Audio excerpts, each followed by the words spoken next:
I want to thank you all and congratulate. This is a very big congratulations to our re-elected House Republican majority on your largest popular vote. Did you know that since 1928? That's a long time, Mike, right? That's a long time. But I especially want to thank our outstanding leadership team. Speaker Mike Johnson, we all know so well. He's doing great.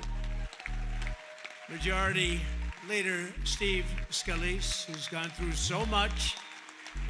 And he looks better today than he did 10 years ago. I don't know what's going on. Thank you very much, Steve. You look great. Majority Whip Tom Emmer. Tom, thank you. Great job. And House Conference Chair Lisa McLean. Lisa, thank you very much. Appreciate it. Great job. Thanks as well to all of the incredible House members and staff for your tireless work on behalf of our country, along with Congressional Institute CEO Kelly Strickland. Thank you very much. Thank you. Kelly, thank you very much.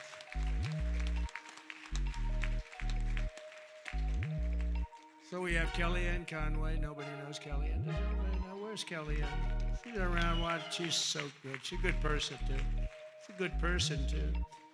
And the mayor of Hialeah, I love this guy because he said, sir, we want to name a major boulevard after you. And he did it. Anybody that names a boulevard after me, I like him a lot.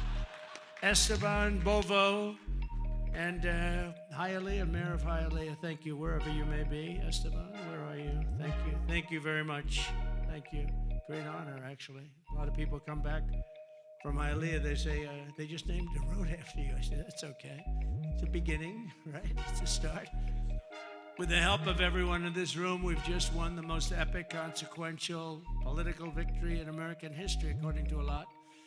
One of the major fake newspapers, so in this case, it's not fake news, let's say, but they said it's the most consequential election victory in the last 129 years. I'm trying to figure out what that means, 120. Who was there 129 years ago? But it was a great one. At the presidential level, we won the popular vote for the first time of any Republican in decades. We swept all 7 swing states, Pennsylvania, Wisconsin, Michigan, Georgia, North Carolina, Arizona, and Nevada by very, very big margins, record-setting. And for the first time ever, all 50 states, did you know this? Shifted toward the Republican Party. We've never had that before. Nobody has that. It's never happened before. You must be doing a good job, fellas. We won the largest number of African-American voters in Republican history, including 39% of black men, a record by a lot. So that's really nice. Thank you. And we won more Hispanic American votes than any Republican ever. It's never won any, not even close. Look at that, Hispanic American. We made historic strides with youth, men, women, urban, suburban, and rural voters. And in a political earthquake, yeah, sit down, just enjoy it. What the hell, we're gonna be here for a little while. But in a political earthquake, we won a wave of support from labor unions, including massive numbers of auto workers, which gave us Michigan as an example. Think of that. We won Michigan easily, and we did tremendous with the auto workers, and an overwhelming majority of the rank and file membership of the Teamsters. The Teamsters were great. They showed up in droves, and we won them by a lot.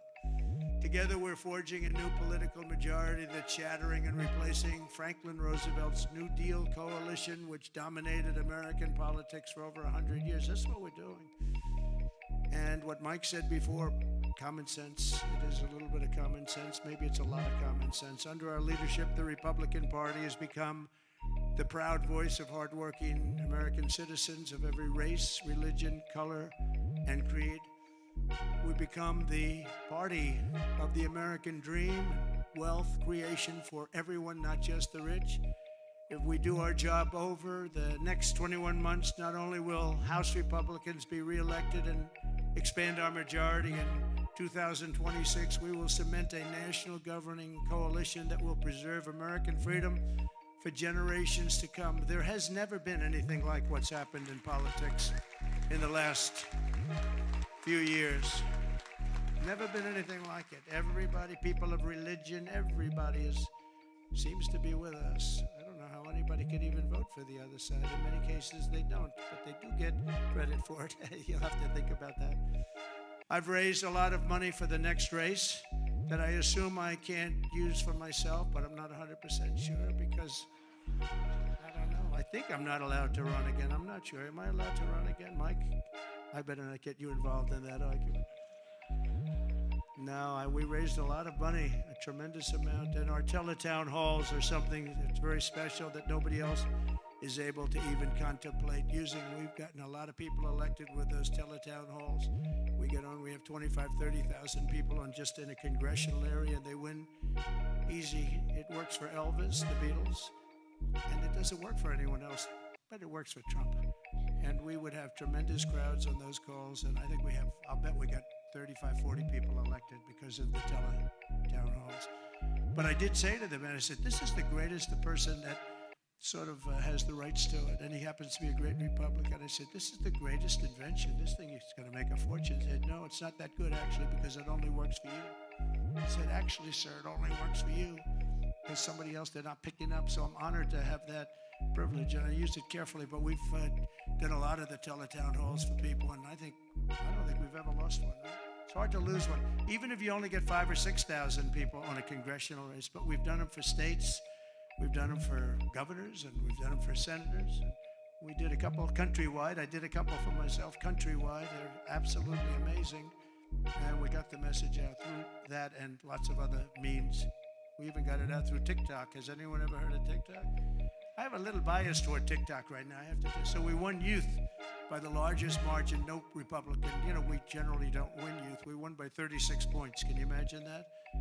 And I think TikTok had something to do. So pardon me if I'm a little bit, I became a little bit jaded toward TikTok, but we'll see what happens. We're going to have a lot of people bidding on it. And if we can save all that voice and all the jobs, and China won't be involved. You don't want China involved, but we'll see what happens. But over the past 7 days, my administration has been moving with urgency and historic speed to reverse every single disaster of the Biden administration. By the way, the guy was a disaster, okay? We want to be nice, and he's probably not listening right now because it's a little late, but I don't want him to listen. I don't want to say it. I feel badly. I was, making the inauguration speech, and I'm saying all the bad things, and he's sitting like right here. I'm saying they were a horrible administration. They didn't know what they were doing. They were grossly incompetent. I got a guy sitting right next to me. It's not that easy to do, even though he didn't understand what I was saying. He really did. And deliver on the mandate that we've been given by the American people. In a single week, I've taken over 350 executive actions. We've signed 300. Who ever heard of that one? And as I said in my inaugural address, the American decline is over. It's over. The golden age of America has officially begun, and I think that's a good thing for us to talk about, the golden age and the American dream. I think it's a good thing because people haven't been talking that way for a long period of time. On day one, I directed every member of my cabinet to marshal all powers at their disposal to defeat inflation and bring down the cost of daily life, and we're going to do that. You're going to see it starting to happen when we get going with the energy. The energy is going to, brought everything up. It's going to bring everything down. I imposed a federal hiring freeze, a federal regulation freeze, a foreign aid freeze. A foreign aid freeze, isn't that right? We get tired of giving massive amounts of money to countries that hate us, don't we? And I created the new Department of Government Efficiency, and I think it's going to be very meaningful. I terminated the ridiculous and incredibly wasteful Green New Scam, one of the great scams in history. Actually, isn't it 12 years up? They gave us 12 years to live, right? I think that we passed it, right? We're still around. Can you believe it? The person that really came up with it is a person that never even took a course on the environment. Was a poor student, not a good student, didn't understand a lot. And she came up with this idea, and everybody all of a sudden started going. And then mainstream, important Democrat leaders were starting, they got sucked into it. And we've spent trillions of dollars on just like throwing it out the window. You could throw it out the window, you would have been better off. I withdrew from the one-sided Paris Climate Accord, and I canceled. It was so one-sided, you know. We had obligations, but Russia didn't, China didn't, other countries didn't. We paid everything. We're going to lose $1 trillion over a short period of time on that. And we had to do everything. They didn't have to do anything. It was ridiculous. And I canceled the insane and very costly electric vehicle mandate. So you can buy a car of your choice.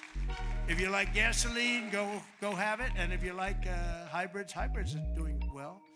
You can have it, or you can buy an electric car. We like electric. We like everything, but you have to have a right to buy everything. I withdrew from the World Health Organization, where we paid $500 million a year, and China paid just $39 million a year, despite a much larger population. How about that?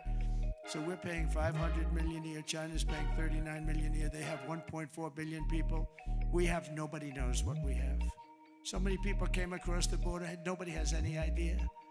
I used to say like 325, but we really don't know. But we're going to know soon. We're going to know. And I tell you, our people are doing Tom Holman and his staff are doing an incredible job getting the bad ones out. I declared a national energy emergency to unlock the liquid gold that's right under our feet, because we will drill, baby, drill. We're going to drill, baby, drill.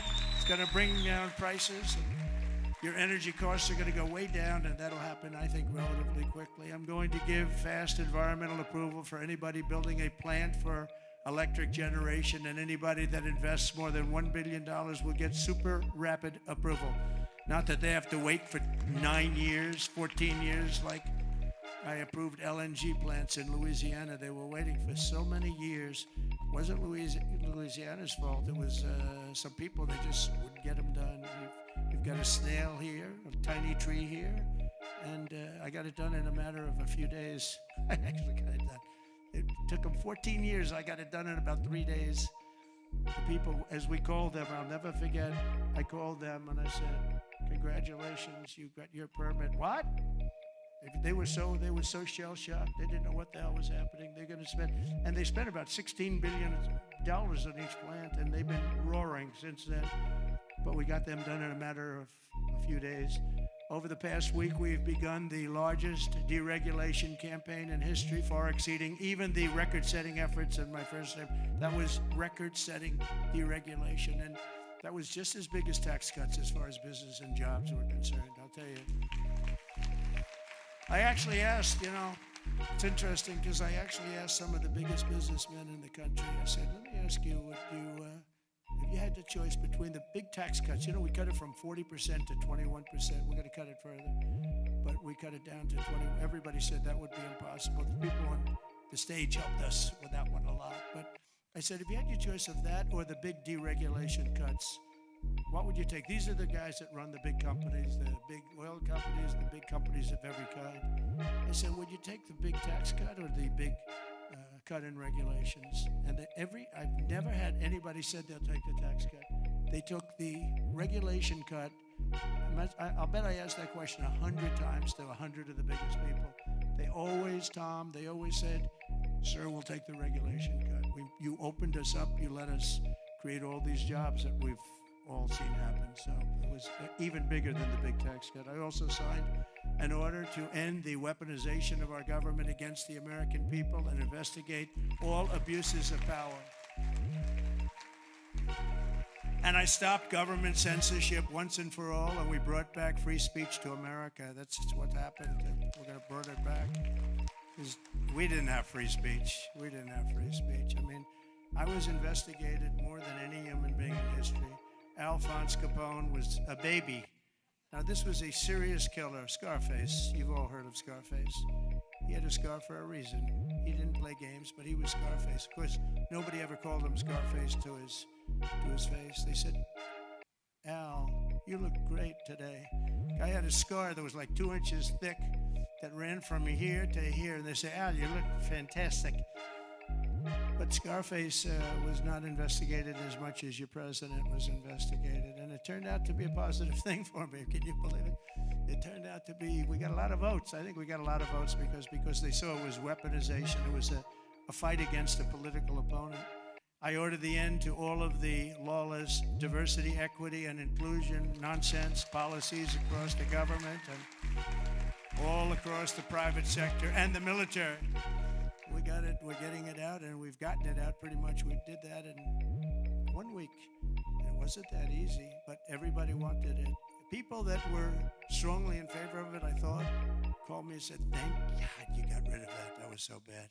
It was so bad. We hated it. We abolished 60 years of prejudice and hatred with the signing of one order, all approved by the Supreme Court of the United States. It was a big thing, and the United States has become a meritocracy again. We are a country that's based now on merit for success. Merit. If you're good at what you do, you're going to go places. I made it and who would have thought that was going to happen? We didn't even talk about that one because I figured that one was going to be toughest to get. And so we are now, if you do a meritorious job, if you do something where you're just outstanding, you advance. And that's what it's about. It's about competition, and it's about a lot of things. And the other becomes a very dangerous plateau. We were on that plateau too long, and it's one of the reasons that you saw very bad things happening with our country. I made it the official policy of the United States government that there are only two genders, male and female. Gee, that was a tough one. That was a tough one. Some of these people say like 7 genders. I'm trying to say, go and name them. They got some weird stuff going on. No, we have 2 genders. I renamed the Gulf of Mexico the Gulf of America, and we are restoring the name of a great president, William McKinley, to Mount McKinley in Alaska in honor of the incredible people of the state of Ohio who loved their governor and loved the man that became president. He was the big tariff sheriff, they used to call him, and made a lot of money. Our country became very rich, and when he was assassinated, Teddy Roosevelt became president, and he spent all of that money that was made from tariffs. The money was so enormous, and they built the thing called the Panama Canal. You might have read about this lately. It's become a hot subject because China essentially has taken it over, and we're not going to let that happen. We're not going to let that happen. It was the biggest investment to this day ever made by the country. In other words, if you bring it up to modern day numbers, we spent money that we've never spent anything so much. We've never had so many people die. 38,000 people died building the Panama Canal 110 years ago. And they gave it away for $1. It's also one of the most profitable things ever built. You know, ships are lined up back to Florida trying to get through. We're not gonna let that happen. Wasn't the deal. We didn't give it to China. We gave it to Panama, sort of, I guess. But they haven't behaved properly. Perhaps most importantly, I declared a national emergency to stop the invasion of our southern border. We're going to stop that invasion. We've already done it. And today in Tijuana, you probably saw, I got a call from Tom Homan and some of the people. They said, "Sir, it's unbelievable. There is nobody. You have this huge area. It's a gathering area. It's always been packed with these people. What they did to our country is so unbelievable. That they could do this to our country is so horrible." But he said, "There's nobody there." And then they actually put it on television. I got to see it. And there was literally not one person, this vast area where people stay there all day long, and they just walk right into our country. They just unchecked, no way. No check-in for IDs like voter ID. They don't want voter ID because they want to cheat. They wanted these people to come in because they want to cheat too. But who could allow this to happen? But there wasn't one person standing in this massive an area that's like 5 football fields that was packed for years under these horrible people that wanted to kill our country. We halted all illegal entry. We have successfully ended catch and release, and we're deporting 100% of all new trespassers apprehended at the border, and nobody's coming in, and nobody's coming now because they know they're not going to be able to come in. So we've really stopped something that was very, very serious. But we have to get the bad ones out. We have many murderers, many very bad people in our country that they've allowed because of a ridiculous, actually stupid, open border policy. I've also deployed troops to the border, and for the first time in history, we're locating and loading illegal aliens into military aircraft and flying them back to the places from which they came. And very importantly, America is respected again. We're respected again. Isn't that nice? You know, after years of laughing at us like we're stupid people. And as you saw yesterday, we've made it clear to every country that they will be taking back our people that we're sending out, the criminals, the illegal aliens coming from their countries. We're taking them back, and they're going to take them back fast. And if they don't, they'll pay a very high economic price, and we're going to immediately install massive tariffs. It'll be placed on them and other sanctions, but the tariffs, I told you, most beautiful word in the dictionary. I also told you that I said that the first time and I got just absolutely decimated by the fake news, you know. I said it's the most beautiful word, and the fake news said, what about religion? What about God? What about love? So now I say it's the fourth most favorite word in the dictionary. It's God, love, it's all these other things, but I say number 4, but God, love, religion, tariff, fourth. Another couple of weeks, it'll be like 10. Hopefully it's going to stay in the top 10, but the fake news went after me, Tom, because I didn't say the first 3. And now now that I say it, immediately say it, I'm sure they're going to find some others. Throughout the week, the heroes of ICE have been hunting down and arresting hundreds of illegal alien criminals per day, including those with charges and convictions for rape, child sexual assault, terrorism, and even murder. Many murders and in the crowd, and many of these murderers have committed far more than one murder. This is not going to work out, and we're going to get them the hell out of here. And members of the savage Venezuelan prison gang known as Tren de Agua and MS-13, including 50 violent individuals who were rounded up in Aurora, Colorado, which the Venezuelan gang took over. The governor, who's a radical left governor, was petrified. He didn't know what to do. He said, no, it's not that bad. They've only taken over a couple of apartment houses. See, they went into the real estate business. They did it unconventionally. They did it with guns. We have to go out and borrow or use cash to buy. They just did it with guns. They took over. He said, no, it's not that bad. They only took over a couple of buildings. We're tracking down the illegal alien criminals. We're detaining them, and we are throwing them the hell out of our country. We have no apologies, and we're moving forward very fast. They're very dangerous people. They're very dangerous people. They're violent people. I used to say these are more violent than our criminals. In fact, the best part about them is they make our criminals look quite nice, actually, by comparison. They're very violent people.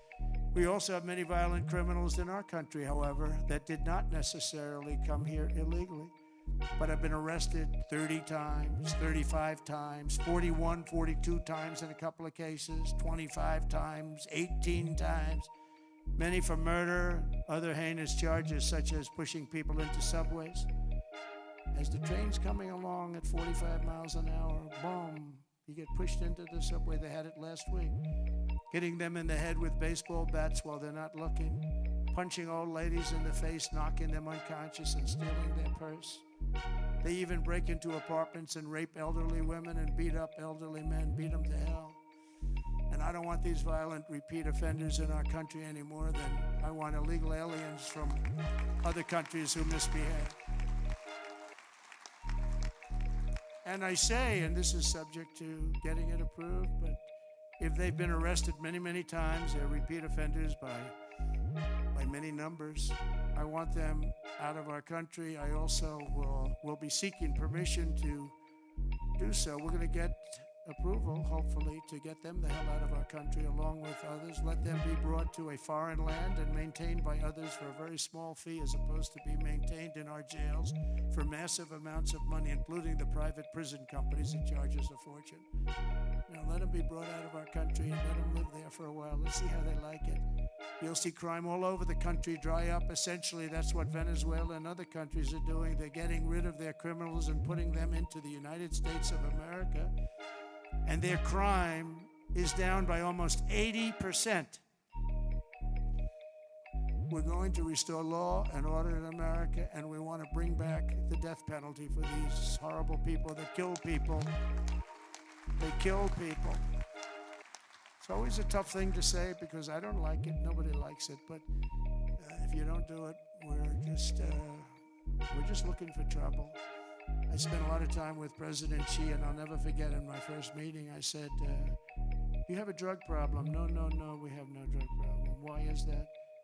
Quick trial. What is quick trial? Quick trial is that we try the person that sells the drugs immediately, and at the end of the day, we execute that person if that person is guilty.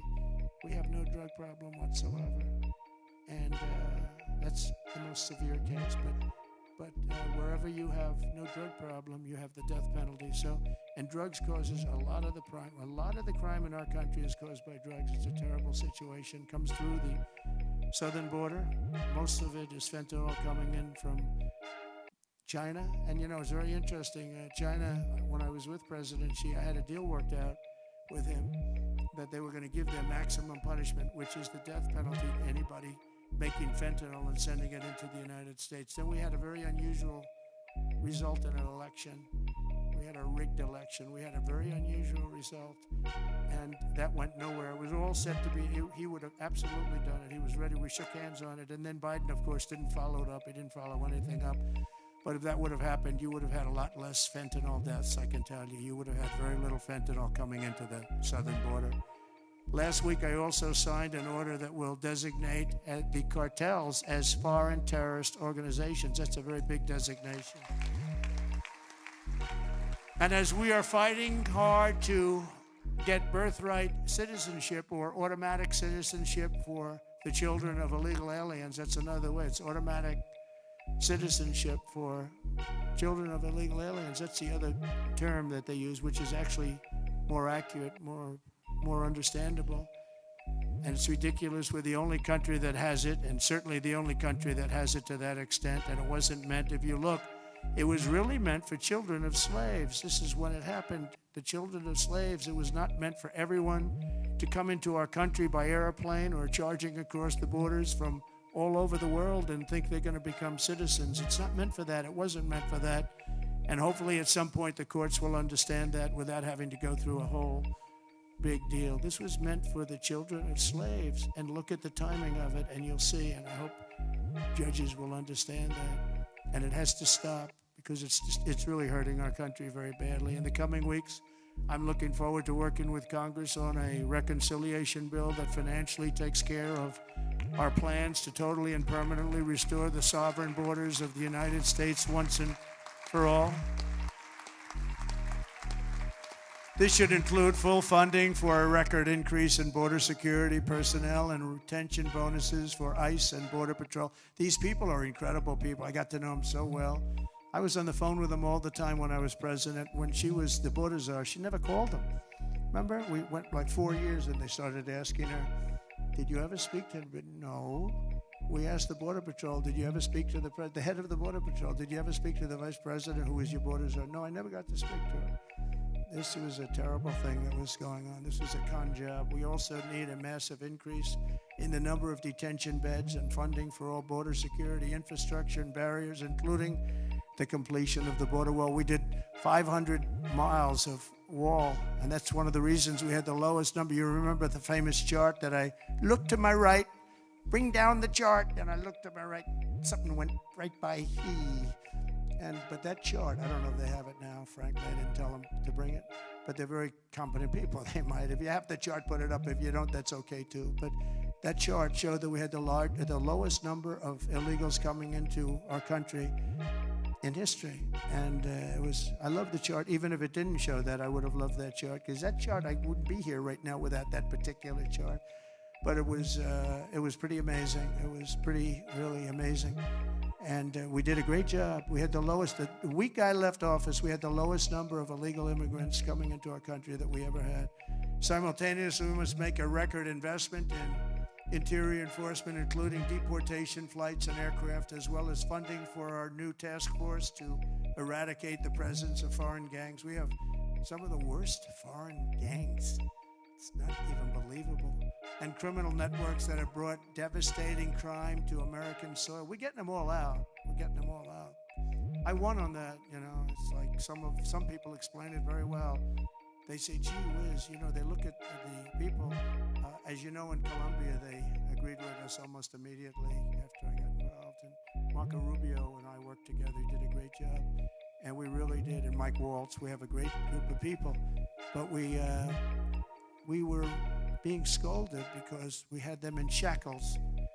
in an airplane, and he said, "This is no way to treat people." Now you gotta understand, these are murderers, drug lords, gang members, just the toughest people you've ever met or seen. How would you like to be the pilot of a plane? You got two pilots up there, and you got 300 people sitting in a plane. Every one of them either a murderer, a drug lord, a kingpin of some kind, the head of the mob, or a gang member.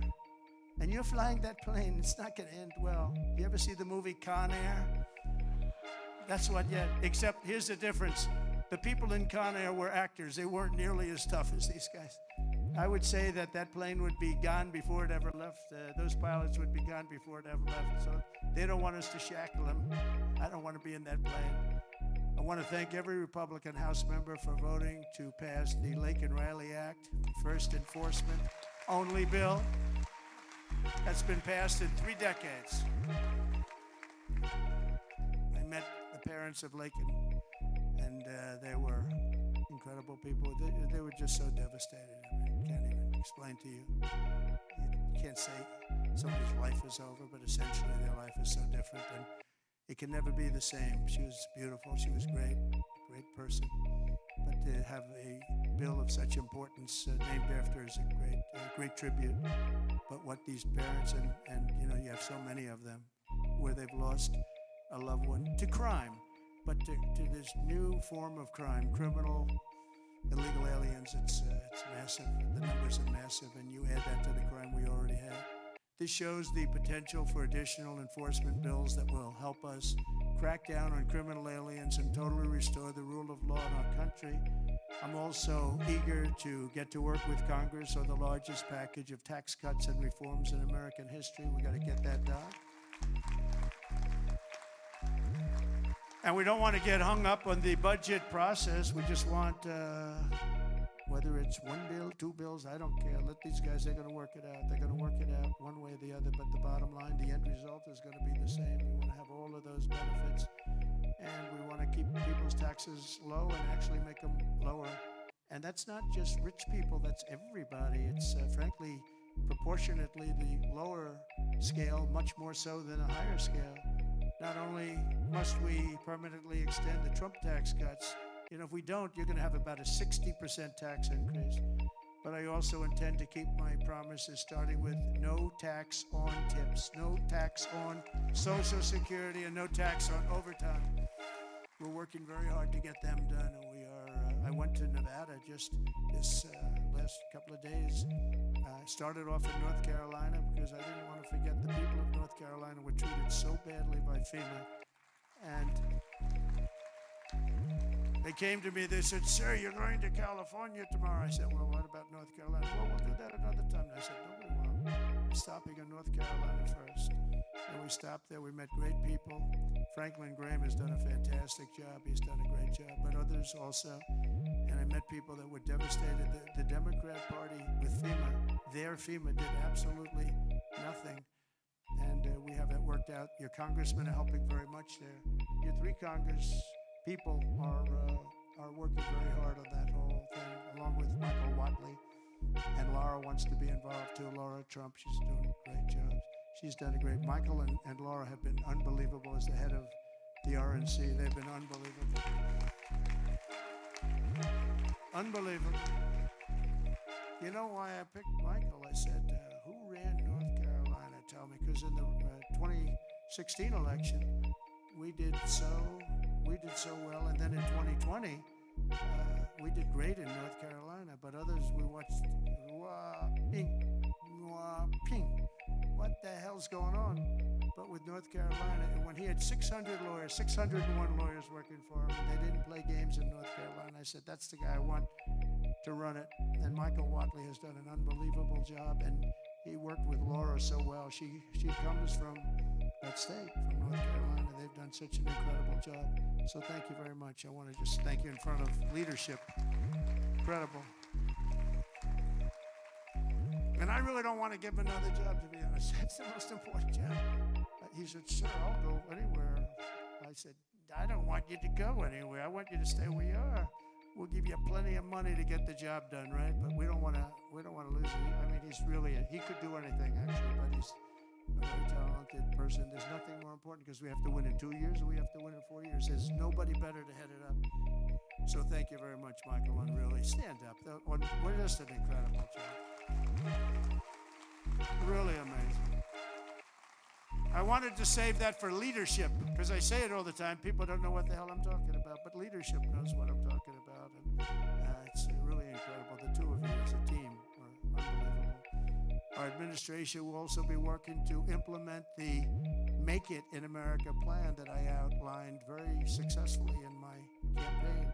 You know, I think my campaign, I really focused on the border more than anything else. A lot of people said the biggest thing was inflation and the economy, and then maybe the border was third. I always felt the border was first because I felt that people could really understand that you can't have people pouring in from the prisons all over the world and from mental institutions all over the world and dumped into our country. So I talked about that much more so than I did inflation. I mean, inflation was terrible. It was the worst. I think it was the worst in the history of our country. But you can only talk about it so long. You know, the price of apples doubled, the price of bacon is quadrupled, the price, everything is a disaster. And you say it, and then what do you do? With this, I could give examples of what they're doing to destroy our country, and I felt it was the strongest thing. You know, it's funny, in 2016, I won on the border. In 2020, we did so well, I couldn't talk about the border. My people would say, sir, don't bring up the border. Nobody wants to hear it. I said, no, I did a great job. It was a horrible border in 2016, but that border was beautiful compared to what we have now. So I didn't talk about it, and we did great. I mean, look, I got millions of more votes in 2020 than I got in 2016. Nobody ever got the most votes of any Republican in history in 2020. But this time I said, let's make it too big to rig. We're going to make it too big to rig, and that's what happened, and they couldn't. They tried, these cheating guys, these cheating people, but they tried, but they gave up. I brought taxes down from 40% to 21%, which everybody said was impossible, and I did it with these people up here and a lot of the people there. They're great congressmen. I want to name every one of them, but I'd be naming them all night. I'm looking at them. Look at all these people. They're great. They're so great. Russell and you. Every single Virginia. Look at Virginia. She's a killer. Nobody would know she's a killer. But I got all these congressmen. I want to name every one of them, but I got like 100 and something thing that people would say, let's get the hell out of here. This is getting very boring, right? But I will tell you, as a group and individually, they're incredible people. Every one of them I like, although every once in a while, if somebody votes against me, I don't like him for a little while. But we like every one of them. And this guy has the ability to get along with everybody, which he has to when you have a majority of really 5. You know, they say 1, but it will be. But right now it's 1. I want to make him sound a little bit. But he has an ability to get along with people, and he's very smart, very tough. But everyone likes him because he's a high-quality person, very religious person, and he's a high-quality person. You know, we have other guys here, and I know that everybody likes him, but they're like one of them in particular. I love this guy so much. I won't name him because I don't want to embarrass him. I don't know if he'd be happy or not happy, but he's very, very strong, very, very popular. But he has 36 people that won't vote for him. It's 36. That's not a lot. That's a small percentage. Tom is incredible. But Tom has a couple of people that probably have been beaten badly and beaten up. You beat up some people badly. And it's a little tougher. But he's done an unbelievable job. I've become friendly with him. I didn't really know him. And over the last year or so, I've become friendly. He's incredible. He's an incredible leader. You really are. But you have a couple of people that maybe more than one. Let me put it that way. They all love him. Your wife loves you. That I can tell you. He's got a great. Where are you? Where are you? Stand up, please. Just stand up. Come on. What a great wife and family. It's true. Thank you. She is a great, look at her. She's very popular, isn't she, huh? She's great, more than you. You're very popular. And now I'm bringing them down. I'm bringing the taxes down from 21 to 15%, but only if they make their product in America. So if they make their product in America, we're bringing it down. So if you think about it, we took it down from 40 to 15%. But again, you keep 21, but you go down to 15 if you make your product here. We are going to have so many business moving back into our country. And remember, again, the word tariff. We're going to protect our people and our businesses, and we're going to protect our country with tariffs. And you got a little indication of that yesterday with what happened with a very strong country. Colombia is traditionally a very, very strong-willed country. If they don't make their product in America, then very simply they should have to pay a tariff, which will bring in trillions of dollars into our treasury from countries that never paid us 10 cents. We're not going to let that happen. We're not going to let them destroy our country. In the words of President McKinley, who is the tariff king, the protective system invokes the highest law of nature, that a self-preservation, and that is self-preservation. There is every reason, founded in justice, why the American producer should in every way be favored against a foreign producer whose products compete with his. This is our natural market. We have made it. We have made it at enormous cost, capital, and exertion. And think of this. And we did that through exertion and brain and muscle and guts and stamina. We preserved it against foreign wars and domestic conflicts at great sacrifice of men and women. The foreign producer has contributed nothing to the growth or development of this country. So if you want to share with the citizens of the United States our home market, then you must pay for the privilege of doing it. In other words, you have to pay for the privilege of coming into our country, taking our jobs, taking our product, destroying our countries. We mentioned North Carolina, the furniture business, what they've done to these great artisans. I used to go down to North Carolina all the time to buy furniture for hotels that I was building. And they had the most incredible artisans. That whole thing was wiped out by China mostly, but others. And just wiped out, but it's going to come back. It's going to come roaring back. It's all going to come roaring back. We're going to put tariffs on outside countries and outside people that really mean us harm. They want to, well, they mean us harm, but they basically want to make their country good. Look at what others do. China's a tremendous tariff maker, and India, and Brazil, and so many countries. And so we're not going to let that happen any longer, because we're going to put America first. Always put America first. That's what's going to happen. We're going to establish a very fair system where money's going to come into our coffers, and America is going to be very rich again, and it's going to happen very quickly. It's time for the United States to return to the system that made us richer and more powerful than ever before. Do you know, the United States in 1870 to 1913, all tariffs, and that was the richest period in the history of the United States, relatively speaking. In other words, relatively. And they set up the Great Tariff Commission of 1887, and this commission had one function: what to do with all the money that we took in. It was so enormous that they had no idea. It was a blue ribbon committee. It was set up 1887, and what to do with all of the money that we had. And again, Teddy Roosevelt was a beneficiary, because when McKinley was killed, he took over this vast sum of money, and he did all of those national parks and all of the other things. And I'm not knocking him, but he was given a vast amount of money, and that was all made through tariffs. We had no income tax. The income tax came in 1913. As I said in my speech last week, instead of taxing our citizens to enrich foreign nations, we should be tariffing and taxing foreign nations to enrich our citizens. Does that make sense, right? Under the American First economic model, as tariffs on other countries go up, taxes on American workers and businesses will come down, and massive numbers of jobs and factories will come home. The job creation will be enormous. In particular, if you look at the automobile sector, I mean, we're just being wiped out. You just take a look at what's happened to that over the years. And the auto workers voted for me. I have an obligation to do what's right, and I'm going to do that. You know, in Mexico, they were going to build the largest auto plant anywhere in the world, and it was during the campaign, my most recent campaign. And a very great gentleman, all he does is he builds auto plants. He was building this factory. And I said, how's it going? I said, I want to go around and take a look at one of your factories that you're building. One of the big ones, one of the good ones. I said, okay, are you ready? When are you going to do this? Is 9 months ago. He said, you'll have to go to Mexico. I said, what about the United States? He said, we're putting up a couple, but they're small. He's the biggest guy at there.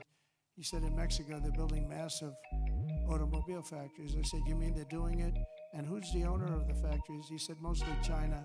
One in particular is massive, and it's built fairly close to the border. So they were going to build cars and send them into the United States for no tax or very little tax, and destroy Detroit, just destroy the rest of it, what's left of it, because they've already taken, Mexico's taken 32% of our business over years, over 30 years, and the other one is Canada. Canada's taken massive amounts of, they send us millions of cars. We don't need them for that.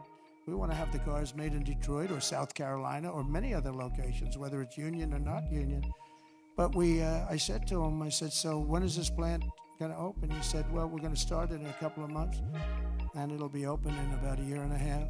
It's the largest plant in the world.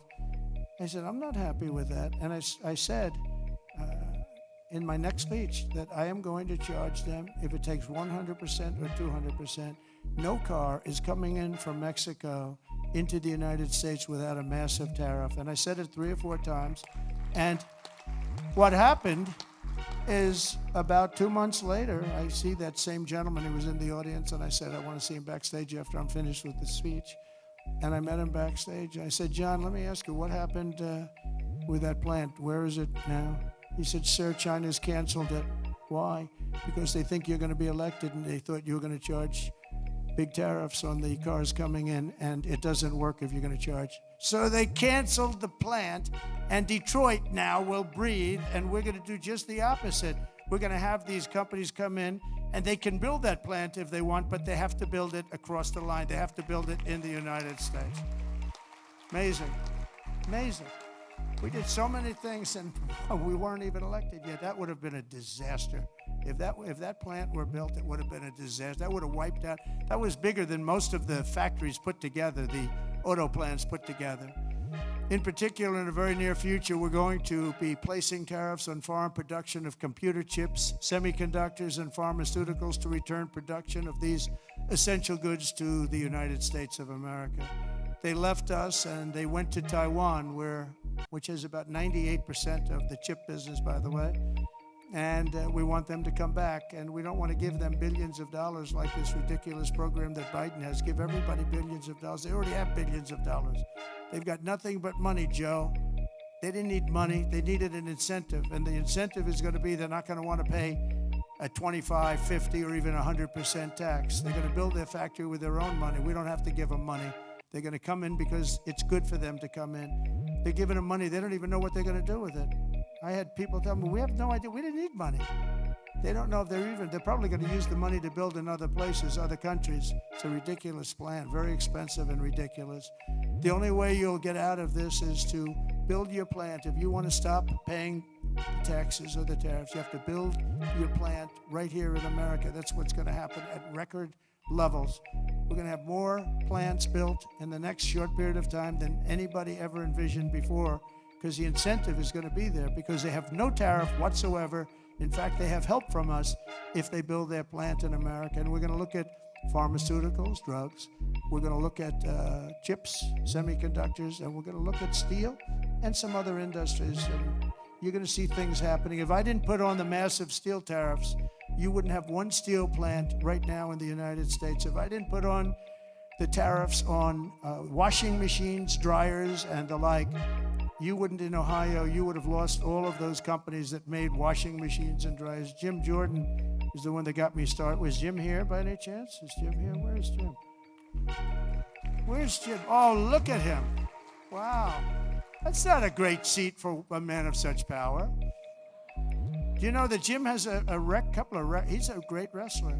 He was All-American wrestler 3 times, 128 and 1. That's not a bad record, and that's the way he fights, too. But he has a better record. Undefeated as a wrestler in high school. And I say, how can you do that? Because a freshman can't beat a senior. But he figured out how to beat seniors.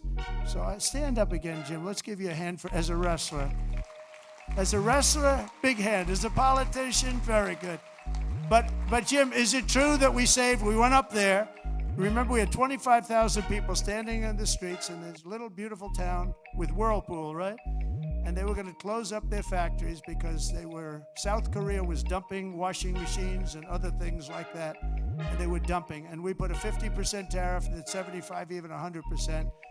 And now they're thriving, right? Without Trump, they would have been closed up. But Jim was the one that got me involved. Are you guys all happy with Jim? You like him? Because I like him. I like him, right? We like Jim. What's not to like? He gets on television, he's like a wrestler. He's got this boom, boom, boom, boom. It's very impressive, Jim. Anyway, it's good to see you. I like that guy a lot. I like a lot of the people in the audience a lot. I like the people in this room. We have the same basic philosophy. We have the same thoughts. What's not to like? But I'll also be placing tariffs on steel, aluminum, and copper, and things that we need for our military. We have to bring production back to our country. You know, there was a time when we made one ship a day, and now we can't build a ship.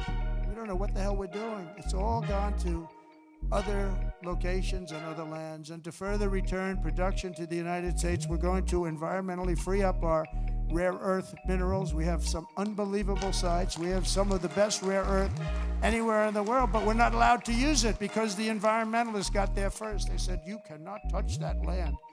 I look at the land, it looks like every other piece of land. What is it? Well, this is very protected. They have no idea what they're doing to our country. They use the environment to stop progress, so we're not going to let that happen. And we have Lee Zeldin. I don't know if Lee's here today, but Lee Zeldin is going to be fantastic. He's going to head up the whole environmental. And I said, Lee, if we have we put in for a power plant, and if we don't get the approval, like that you can start within 12 days, one day would be even better, but 12 days, 14 days, see what you can do. And Lee's great. Lee knows what's good and he knows what's bad, and he'll be very fair. But we have to get it moving, because some of these jobs, like the ones in Louisiana, they were 14, 15 years, they couldn't get their approvals. We can't let that happen. When people come here with massive amounts of money, they want to start, they want to go. And we know what's good, and we know what's bad, too. And Lee Zeldin's going to do a great job environmentally. As we fix our tax system, we could also cut colossal amounts of government waste, fraud, and abuse, of which there's a lot. But tonight, I restate my pledge from the campaign. I will not sign any bill that cuts even a single penny from Medicare or Social Security for our great seniors. We don't have to do that. We don't have to do that. We'll not touch those benefits in any way, shape, or form. I want to use that because during the campaign, they had these fake ads that Trump is going to cut Social Security. No, they're the ones that are going to cut it, because the country's going to go bankrupt under them.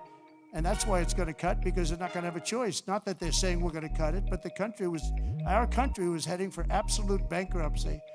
Using reconciliation, I also look forward to working with you to make our energy policies permanent and making our historic deregulation efforts a fixture of U.S. law, so that no future president, like they did with Anwar.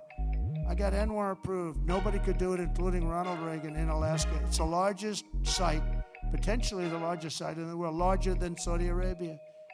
And I got it done. Ronald Reagan couldn't get it. Nobody could get it done. They tried, but they couldn't get it done. I got it done. And the first thing they did was end Anwar in Alaska.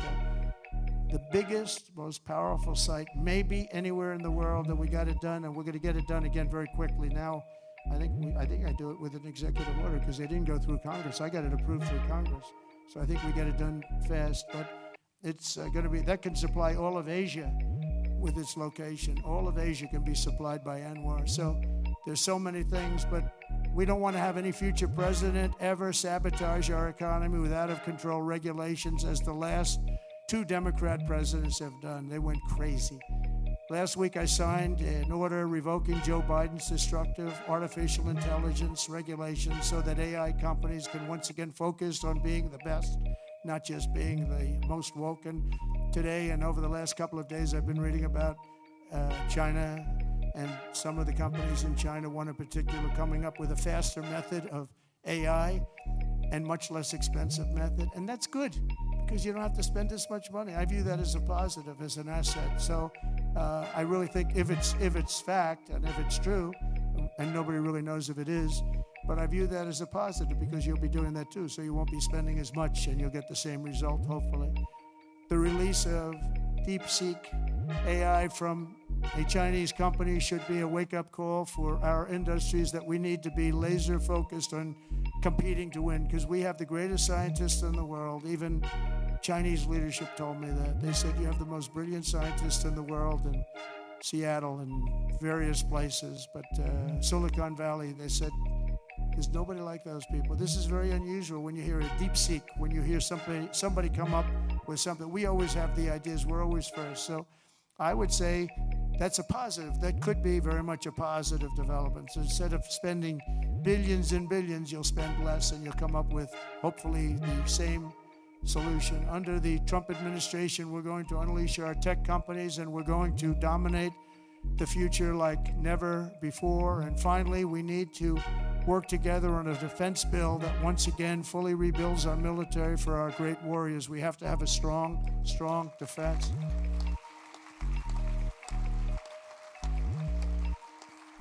And in a little while, I'll be signing 4 new executive orders. First is that I'm directing our new Secretary of Defense, Pete Hegseth, who's going to be great, by the way. Thank you for the support. Thank you very much for the support. You really did support him greatly. I think he's going to be fantastic. I know him very well. I think he's going to be fantastic. He's what we need to immediately begin the construction of a state-of-the-art Iron Dome missile defense shield, which will be able to protect Americans. You know, we protect other countries, but we don't protect ourselves. And when Ronald Reagan wanted to do it many years ago, luckily we didn't. We didn't have the technology then. It was a concept, but we didn't. And now we have phenomenal technology. You see that with Israel. We're out of 319 rockets. They knocked down just about every one of them. So I think the United States is entitled to that, and everything will be made right here in the USA, 100%. And next, to ensure that we have the most lethal fighting force in the world, we will get transgender ideology the hell out of our military. It's going to be gone. In addition, we will stop our service members from being indoctrinated with radical left ideologies such as critical race theory. We're going to stop it. It's already been stopped. It's already been halted, totally halted. And finally, we will offer full reinstatement to any service member who was expelled from the armed forces due to the COVID vaccine mandate. And we will restore them to their former rank with full pay. And I think we're going to have a lot of people that join. And one thing I'll say, if you looked at our recruitment over the last week or so, 2 weeks, it's through the roof. You know, we were having a lot of people weren't signing. We were having a hard time recruiting people because they were looking at these people that they were supposed to be their leaders, and they weren't happy. They didn't like people that fall going upstairs. If you're going to fall, at least go downstairs from the plane. That triple fall, I used that thing in more ads. I didn't have an ad where I didn't put that in. Just a little quick 1, 2, 3. Reminded me of Joe Frazier when he went down, right? George Foreman, Joe Frazier. 3 falls in a matter of seconds. I said, can you speed it up a little bit? People are getting tired of it. But no, we have now the best recruitment we've seen in a long time. There's a tremendous number of people wanting to sign up. January 20th, 2025 was a turning point in American history. Starting last week, we're ending years of incompetence, radicalism, and betrayal. And we're ushering in the most exhilarating era of reform and renewal in the 250-year history of our country. And just in conclusion, I just want to say that this has been a very exciting and will be a very exciting new chapter. There's nothing we cannot achieve as long as the Republican Party remains united. I hope you can remain united.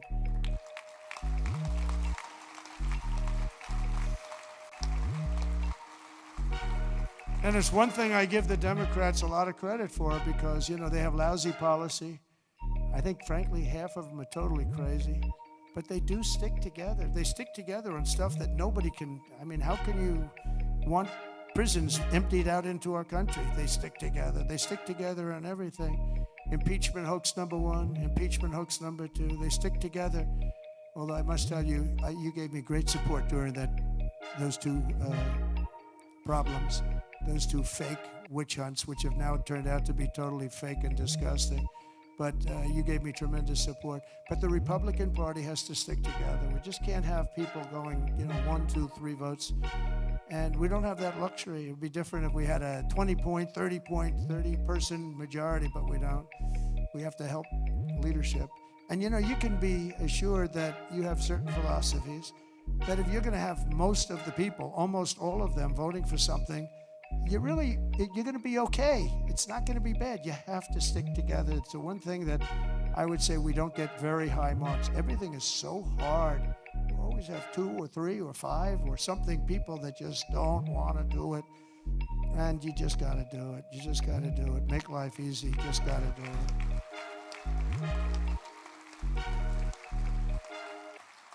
So right now we have a very special period because we have the House, we have the Senate, and we have the White House. And we're a team, and we're a really good team. And I appreciate so many times, and like even with Mike, I called 3 or 4 people, and they said, okay, sir, I'll do it. I'm going to vote. I'm going to vote positively. And they're very happy they did now.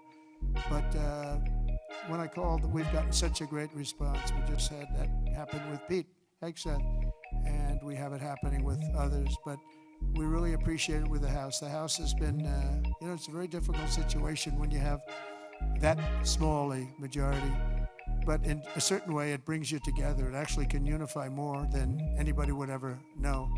And a victory is sweeter, as they say, because of it. And I think we're going to have a lot of victories, but we have to stick together. We have to work together. We have to fight together. We're going to win together. We're going to win like never before. We have a chance to win like never before. As long as we stay united, the 119th Congress will be remembered as the most successful and accomplished Republican majority in American history. I believe that. I think we have a chance of doing it. All right? And in January 2027, we will have a larger Republican House, a larger Republican Senate, and our country will be richer, safer, stronger, prouder, greater, freer, and ever before. I really think that we're going to have some big victories coming up, and I'm going to be helping every single one of you. I'm raising a lot of money, and I want to use it for the House, and I want to use it for the Senate. I've raised a lot of money. And, I told my people, we raised $1.7 billion. They raised $2.6 billion. I have the unions with, checkoffs, which is always tough, $10 a month times millions and millions of people. And then we won. And we won by a lot.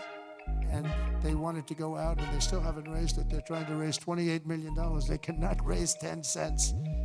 It's good to win, I will tell you. It's really good to win, but they can't raise money. But I told my people the morning after. Now, normally, because we have so many donors here and so many people that I love and respect, a lot of great friends of mine, but I told my people, Meredith and Susie, by the way, how good is Susie? The Ice Maiden. Where is the Ice Maiden?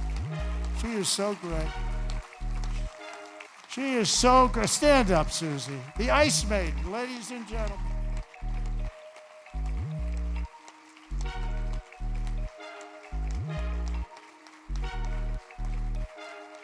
Wow, look at that.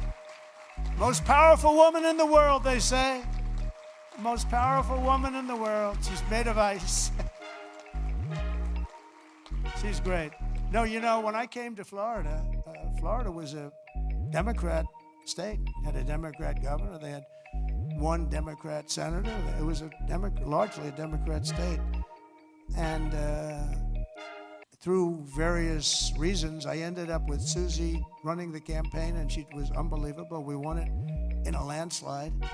And then the second time, we won it in an even bigger landslide. And when it came time to choosing somebody to run the campaign, the whole campaign, I said, what about Susie from Florida? She never lost. I won every primary. I won every. I didn't lose anything. And again, it was a Democrat state, and it was a landslide both times. And all of the Republican stuff was almost like it didn't even exist. It was amazing. I said, what about Susie? Well, sir, a woman has never been in this position before. I said, really? Oh, by the way, we have Kellyanne Conway. She didn't do too badly either, right? She did a great job, 2016. And when it came time to chief of staff, do you know that there has never been a woman chief of staff? But there is now. There is now, right? I didn't know that. I'm so surprised. I'm very surprised. But it came time to running the campaign, and I said, well, I've never had a loss with Susie. She comes from great stock, Pat Summerall is her father. Pat Summerall was a football player, great football player, but a really great announcer, really the voice of the NFL for 27 years or something. He was great, and a leader. He worked with John Madden, and he was able to get John Madden to do things that nobody else could do. They'd say, Pat, John is really difficult. Now, John was a difficult guy, but he got big ratings, and he was good. And Pat would go up, come on, John, let's get this done. Come on. I know you don't like the heads of the company. Yes, that's it. They're paying you a lot of money. Come on, John, let's get it done. And he'd go and do it. And this went on for, what, 27 years, right? But he was a leader, her father. And, this is somebody that has the gene. I'll tell you, she's great, and she's done a fantastic job. So she was so good with the campaign. I said, let's let her do the campaign, and it was flawless. And again, I said before, we had her win a lot of votes because it's crooked as hell. And I hope you can go to voter ID and same-day voting and paper ballots and all of those things, because ultimately we'll never lose a race if you do that. I'm telling you, you'll never lose a race. And I hope you can get that. And that's said to the governors mostly, but you people have a lot of power over it. But Susie ran the race, and we did phenomenally, and then we just made her the chief of staff, and she's doing great. They say it was the greatest opening week in presidential history, and I think, it couldn't be a hell of a lot better. Even CNN is saying, this guy is amazing. I couldn't believe it. I said, did CNN really say that? Because nobody watches, so nobody was able to confirm it. But it was pretty amazing. Oh, the camera just went off. It's always tough. Usually you get them by surprise. But I just want to thank everybody. We're going to make this tremendously successful. I believe we're going to have one of the greatest 4 years in the history of our country. We're going to turn it around quickly, and then we're going to go on and we're going to progress like nobody ever thought possible. And I want to thank these great 4 people, because they really are leaders and they're phenomenal people. And I want to thank all of my friends in the audience, many of whom are congressmen and congresswomen and people that have just tremendous talent. Every single one of you, I know every one of you, and you have tremendous talent. And if we stick and if we fight together, there's nobody can stop us. We're going to have, because they have bad policy. Their policy is so bad. Nobody could win with this policy. Nobody. And we have the best policy. And again, as they say, and we say, and I've been saying for a long time, we're the party of common sense. And we're the party that's going to have the best 4 years ever. Thank you very much. Appreciate it. Thank you very much.